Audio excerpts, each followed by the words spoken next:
today's episode, we're gonna talk about how it's like to be a disciple of Jesus. Bilang isang disciple ni Jesus, masasabi kong maihahalin tulad ko ang sarili ko katulad ni Saint Peter. His story serves as an encouragement because it highlights that failure is not final.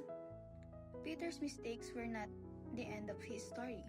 They were part of his formation, teaching him to rely on God rather than his own strength. Katulad ko na ilang beses nagkamali at nadapa, ilang beses na tumalikod sa Diyos, nakalimot. Alam ko na hindi pa iyon ang huli.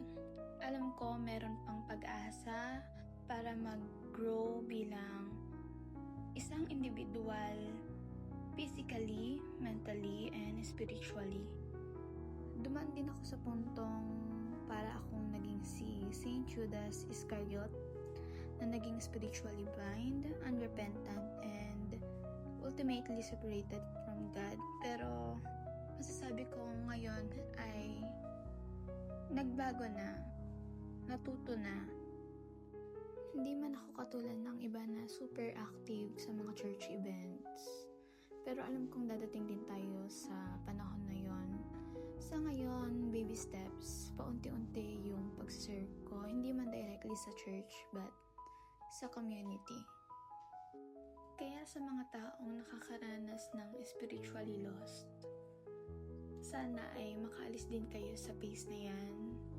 Hindi man sa ngayon, ngunit alam kong ang Panginoon ay nag-aantay lang sa atin anytime na lumapit tayo, handang magpatawad at i-welcome ka bilang isang kanyang anak. So, ayun guys. Ayun na lang muna sa ngayong episode. Thank you sa pakikinig and sana sa mga susunod na episode natin ay nandyan pa rin kayo.